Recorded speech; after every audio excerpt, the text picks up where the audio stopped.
Hello and welcome to Fantasy EHP Week 2 recap. My name is Vires. My name's Kickback. Hey guys. Uh, and we're starting off with some rule changes to Fantasy EHP. First off, swimming rates are now 1 to 1, which means thieving is no longer EHP and agility isn't if accounts have more than 130 mil agility XP with no thieving. And any mass account interaction will be force subbed out. What are your thoughts? I think it's the best possible outcome because, like as you've mentioned before, if swimming was allowed, then it would just become a swim off during playoffs, and it just makes it less fun. So this way, everyone can just do the methods they want, and it'll just be a fair competition, be a fair game for everyone. Everyone has a chance of winning as long as teams are right. It's tricky because you want the goal to be to have as many one-to-one methods as possible for people to train during an EHP comp, so people can train what they want and still like help their team the most. So it's hard because this gets rid of thieving, but I think it's probably the best solution when there aren't as a great number of solutions out there. So Yeah, the pros definitely outweighed the cons. There's too many bad things that come out of leaving swimming in the game or in fantasy.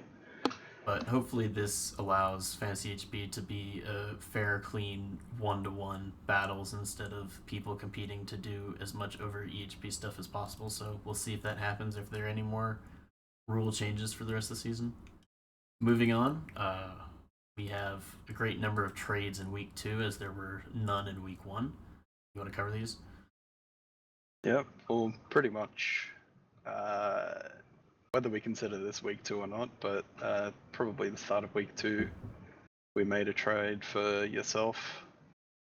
We managed to get RSN 3, traded you for 3, which is pretty beneficial to both of us, I think.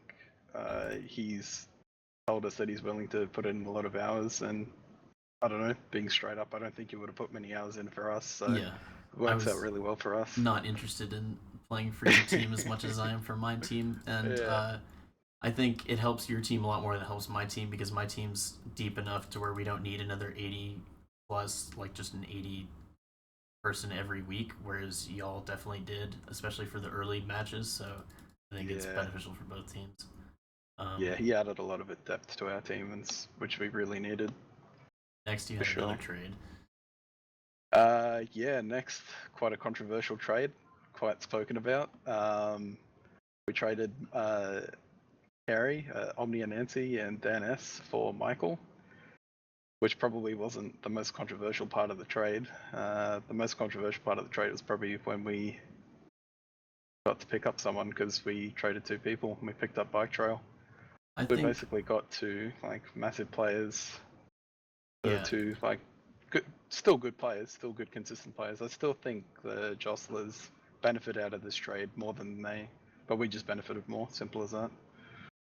in the overall, y'all definitely benefited more than the Jostlers, but it's because you picked up an extra person who Yeah, is better. I think the Jostlers gained more than they lost, but yep, this more outlines potential rule change of picking up players through trades or not, and whether or not that's a good idea. And I'm kind of torn on the issue, but it makes sense. I guess we'll have to see how the rest of the season turns out in terms of whether or not a change will be made. But I don't know. I just feel like there's no real good solution to it right, because like you trading a 2-for-1, like if you're down until free agent week a player because you've made a 2-for-1 trade, I don't think that's necessarily fair. right. But I also don't see it's fair. You like that team being able to pick up the number 1 free agent just like that. But there's no, I don't know. I can't find any middle ground between those 2 solutions. So It's it's just a definitely hard one to deal an with. issue I'm torn on, and it's Yeah, something that probably will be discussed in the future. And if it probably would have been discussed a lot more had it not been overshadowed by other drama in fantasy EHP, which we will get to soon. yeah. Um, Next, we have the Devils trading Astronus, God Tormentor, and Master Colin for Yak Boys Snoopy and Erber, and they picked up King Sawyer. This was something that the Devils should be doing and have been trying to do a lot is trade more for less so they can pick up people off the free agents list. Yep. And it's looking like they could make playoffs if they went on a good run in the second half of the season because they don't have a lot of tough matchups in the second half of the season. But if they want to make playoffs, they need a win before the midseason draft. So it seems that's what he's trying to do. And I definitely respect a lot how he's continuing to try and improve his team when it is one of the worst teams in the league. Yeah, I don't know. I think overall, ERBR and King Sawyer could really, really benefit his team. Yeah, and I Um, don't think he lost much with the. no, Astronis was kind of a loss, but I don't know. Losing God Tormentor and Mastercon, not so much. I think ERBR and King Sawyer are definitely really two really good pickups for him. Could really help his team. Do you want to cover the last trade? Last thing. No, that's all yours, brother. Glorious Gang trades RM Tank to RPR for Jonas, and RPR drops RM Tank. This is a god bless. Yeah, yeah. We didn't need Jonas, and our team stacked enough that we didn't have any problems going with 11 players till the midseason because we were not going to play Jonas anyways, and it was an easy clear. Yep. Next step, getting him removed from the Discord. Watch this space. Moving on, we had some drama in the Fantasy EHP League this week. Take this. Yeah. Well, basically, this all came to light. Some information got leaked from the Yak Boys Discord, and the players that cheated were quite lazy with their logs, and they didn't really hide it too well. So it came to light that the Yak Boys were cheating with stored XP. It just blew up. It really just blew up. At the end of the day, it is the manager's fault if he knew about it. I still put about 80 to 90% of the blame on the manager if he knew about it and he didn't stop it. So It yeah, definitely is disappointing to see stuff like this in the league, especially after having such a controversial week one with the big ballers versus the miracles. Seeing more stuff like this when most of us are trying to have fair, clean fantasy HP is pretty disappointing.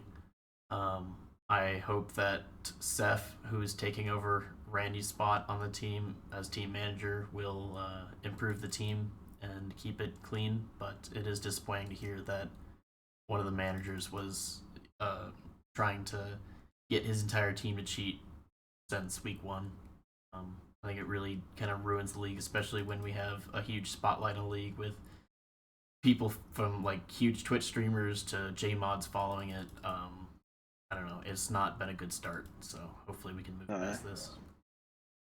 something I want to touch on as well is the punishment for cheating. I don't like it. It's not good enough. I don't think. Like if with forced subbing, it's I don't know. Like the team that's being affected by it, it's possible that they could. It's barely going to be a punishment because their next best sub could be on like 5 to 10 less EHP, and they're only losing 5 to 10 hours for such a big.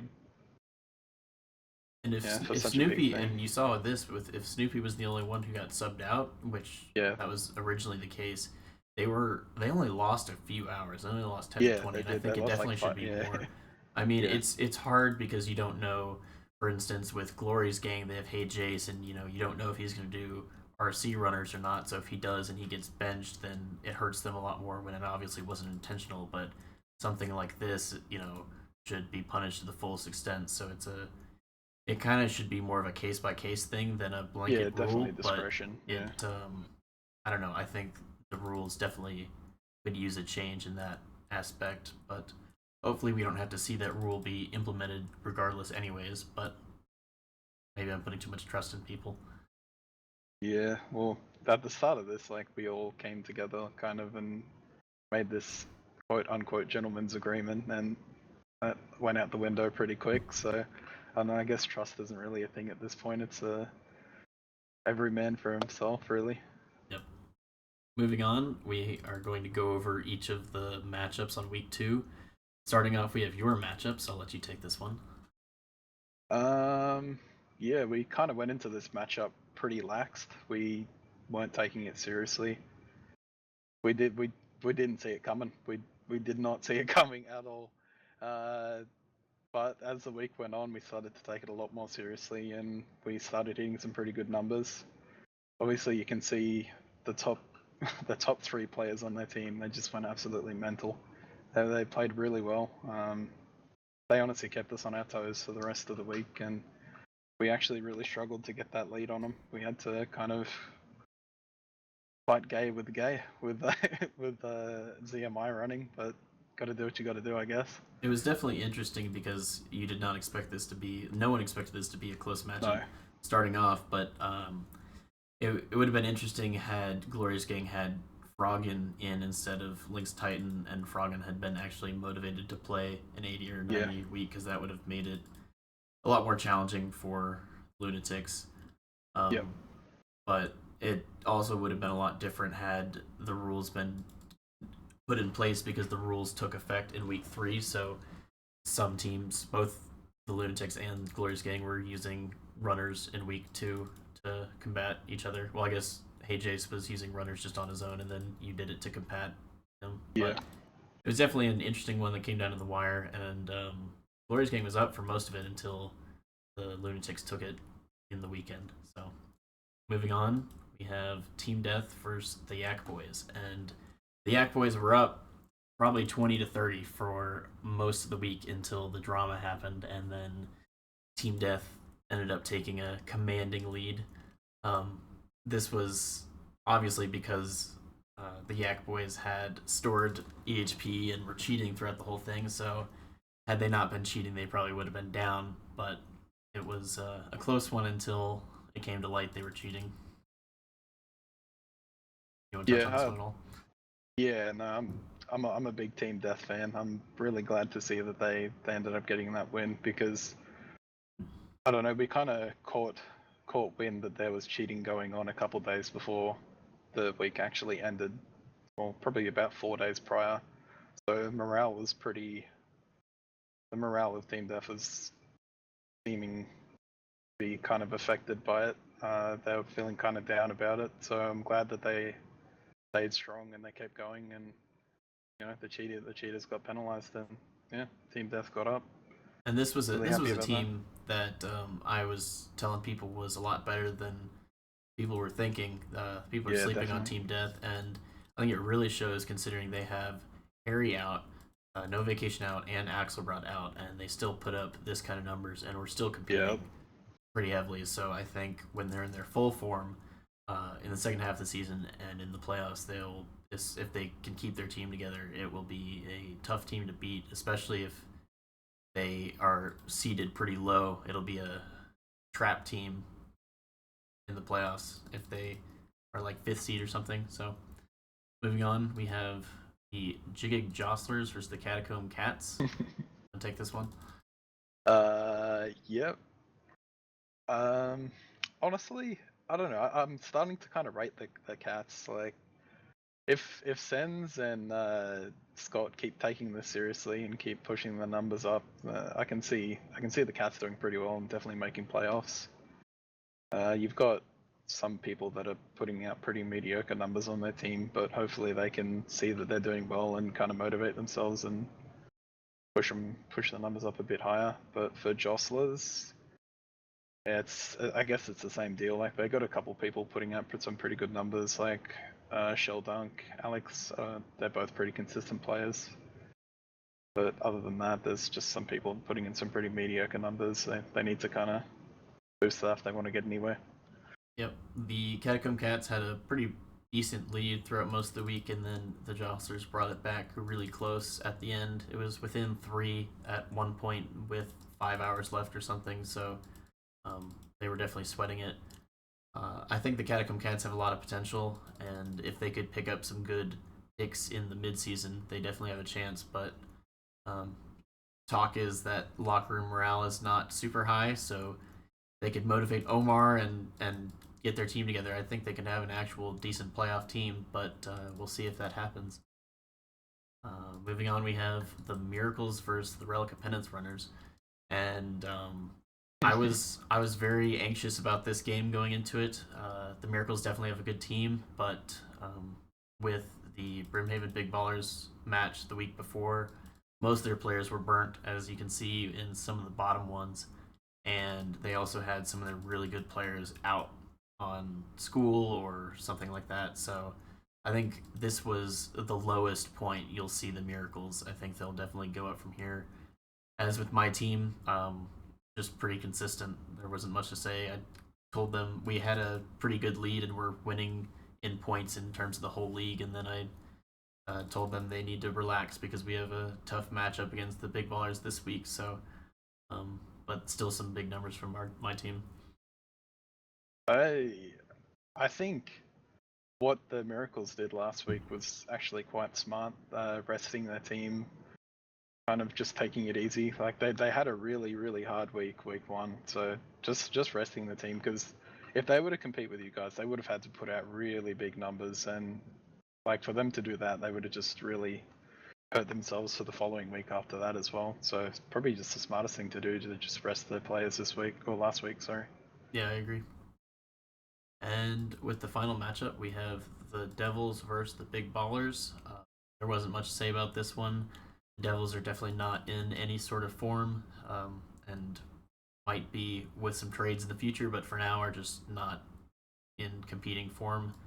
And the Big Ballers kind of took the week off until they realized they needed to get the 100-point win and did some over EHP methods that will hopefully be banned or will be banned now. But so they ended up getting the 100-point win, but they were only up 40 for most of the week. So we'll see if they can turn around in this week and put up some bigger numbers.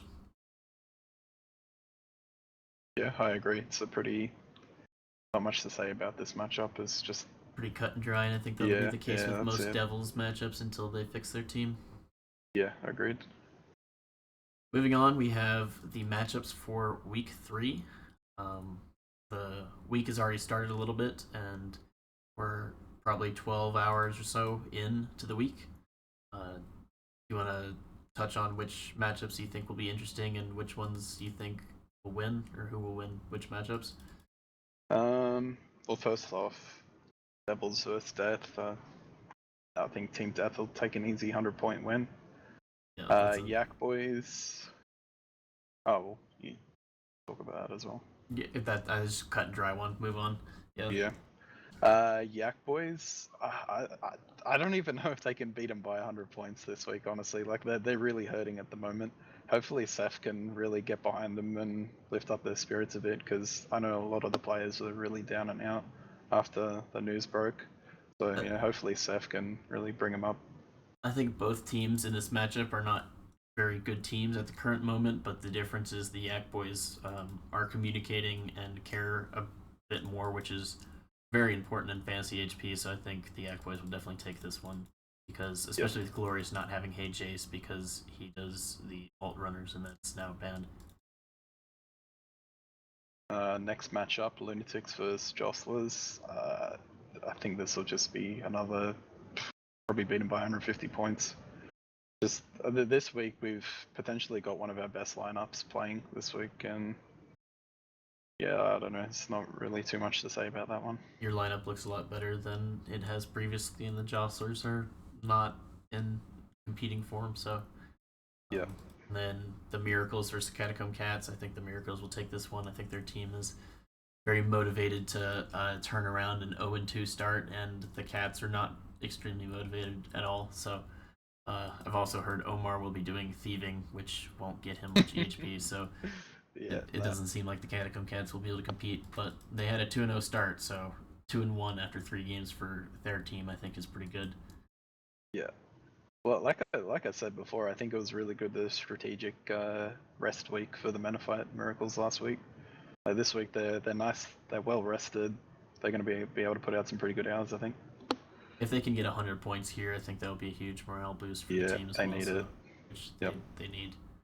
Um, and then last we have the matchup of the week: Relic of Penance Runners versus the Brimhaven Big Ballers. Um, I'm very nervous about this matchup. I think both teams are very good. I think the big ballers lack a little bit in their sixth and seventh slots of their starting lineup. So I think that will be the thing that will win us the matchup if we do win. I just think this week's lineup by the big ballers is probably one of the best lineups in the comp. Just insane. The amount of hours that they could potentially put out this week is scary. Like I'm kind of I hate to say it, but I'm kind of worried to face that. Yeah. No, They got some really good players on their team. Their team is a lot better than I thought after the draft. Yeah. And this lineup is the best lineup that they've put out so far because they don't have Ziz playing, but it will be interesting to see if their lineup holds up to what their manager thinks it will. Yeah, there's a lot of unproven people, but if they do what they say they're gonna do, it's a scary thing, definitely. And personally, I know my team is very motivated. A lot of players are going to put in a lot more than they have previously, and I think that's the thing that people may not realize is that we haven't put up the most numbers each week, but we've usually been ahead up until halfway or three-fourths of the way through the week, and then relax for the rest of the week. And I think in a close matchup, our team will definitely go a lot harder than we have before. So we haven't really seen the Pendants Runners' full potential yet. Yep, I agree. Moving on, in the last segment, we'll be talking about our current power rankings of the Fantasy EHP. Start this one. Well, I rated you guys rank 1 so far because just how effortlessly, like you guys have kept your leads. I don't know, you guys have just seemed really chill about it. So I've ranked you guys number 1. Big ballers, I don't know. Like I said, they've just got a really scary lineup. If they do what they say they're going to do, they're going to be putting out really big numbers. Team Death, I don't know. I'm just a Team Death fan. I think they got huge potential. They've got a lot of 100+ players on their team. They can just, when they really want to, when they're motivated, they'll just do it. Menophites, they're an O2 team, but they just got some really good players on their team who, when rested, when like they've got good motivation, they're just gonna smash it out of the park, I think. Rank 5, I've got the Cats.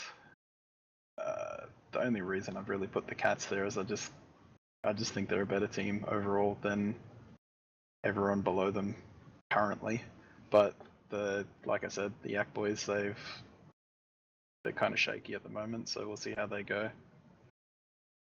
The Jostlers, I don't know. I found it really hard to kind of rank the last 3. I'm just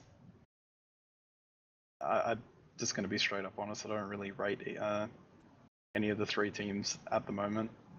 Right. Mainly being like the Glories has lost Marco, and from my understanding, they're going to lose Jace as well because he's going to keep rune crafting. So that's really going to hurt them. That's the 2 biggest players possibly gone. Like they've still got Blake, but about it.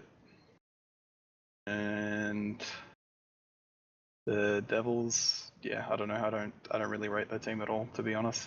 They're at the bottom. Like you said, they could do some trades to possibly push them up to 7, but at this point in time, they're just I can't see them going far at all. With my power rankings, I put the Big Ballers at number 1. Obviously, neither of us put our teams in the power rankings because it's biased and skewed. I put the Big Ballers number 1 because of them being able to win a close matchup, and I think their team looked scarier at the current moment. However, I think after week 3, it'll be very telling to see how the Lunatics do with a full lineup versus their first 2 weeks, and how the Big Ballers do in a tough matchup again with their current lineup. I think it's very close between both, and both have their flaws that may or may not be fixed in the coming weeks. Team Death is 3rd. we obviously agree on this one. I think they have a lot of potential, and they definitely shown it, especially winning the last week without having three of their best players. Miracles at 4. They've had an unfortunate 0-2 start, but I think they'll definitely turn it around. This is definitely um, the bottom of the top teams, but the difference is they have motivation and some quality players. And then after that, it's pretty much just kind of a crapshoot.